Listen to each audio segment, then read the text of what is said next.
Hi, Lucy. Hi, Vera. So we're here today to talk about what happened to you and your dog and how you were both traumatized with in a car accident. Would you tell us a little bit about that? Yes, my dog at the time was about a year old, and she had been very comfortable riding with me in the car. We had an accident where a person rear-ended us, and my dog was thrown to the ground. At the time, I didn't know that it was that big a deal. The car was totaled, but I wasn't hurt. I checked my dog; wasn't hurt at all either, and we went on our way. The next day, I started noticing a few things that was a little odd.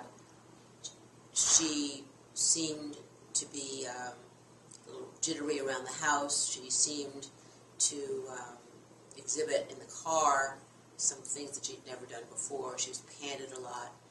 I found that I was driving very cautiously, and I hadn't really realized that actually it had affected me as much as it affected her. I found myself entering a parkway very slowly, leaving my driveway very slowly, and then I also noticed how unhappy she was in the car, and that's when I got in touch with Vera. So it sounds as if you're saying that both of you seemed to be more vigilant when you were in the car. Yes, exactly. She looked to me as though she was just waiting for that other shoe to drop. Mm-hmm. She wouldn't eat. I'd give her treats. She wouldn't eat in the car. While it was moving, for sure, she wouldn't eat. And I was quite concerned about what to do. So do you think, was she only vigilant in the car, or was she vigilant anywhere else? Well, yes, that's what made me believe that this was more than just something. There'd be a noise in the house that before she wasn't affected at all by it, and then she reacted to it, like, where was that coming from and what is that? I felt as her personality had changed. She wasn't confident. Mm-hmm. She was a very confident dog, Mm-hmm. and this seemed to change her. So I think what you're perhaps describing is post-traumatic stress. She seemed to be more vigilant, and she was aware of any noise around her, and her personality seemed to have changed. And, Yes. Yes. Mm-hmm. And so you called me, and then we did bilateral animal tapping with her. We worked in the car. We worked all about all the noises in the car. How did that work for you and for her?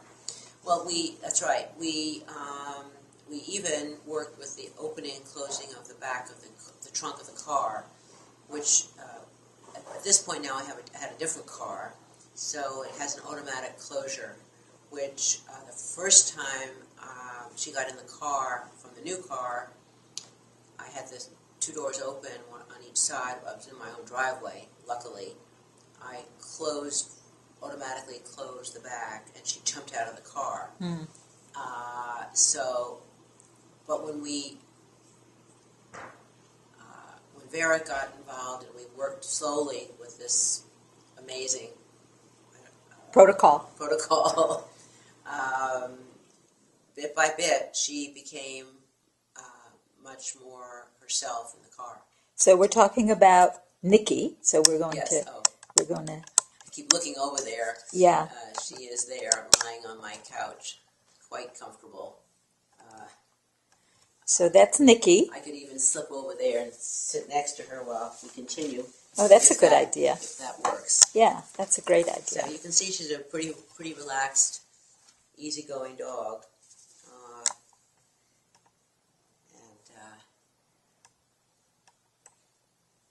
So how long ago did this happen? Did we say a couple of months? Now it's been a while. Now it's been, I think it was in the spring that it happened. We're now in December. So, and it took me about a month, I think, to get to Vera. And I think within 3 or 4 times at most, That's right. there was a noticeable change in her comfort level in the car. She took food, she lay down, and actually I started to feel more comfortable too, which I think might have been a help. So you both were working together, but you were able to recognize that she was stressed out and that she needed her own set of help for her psychological trauma. Yes. So good for you. Thank you very much for spending some time with us and explaining to us what happened to the two of you. Thank you.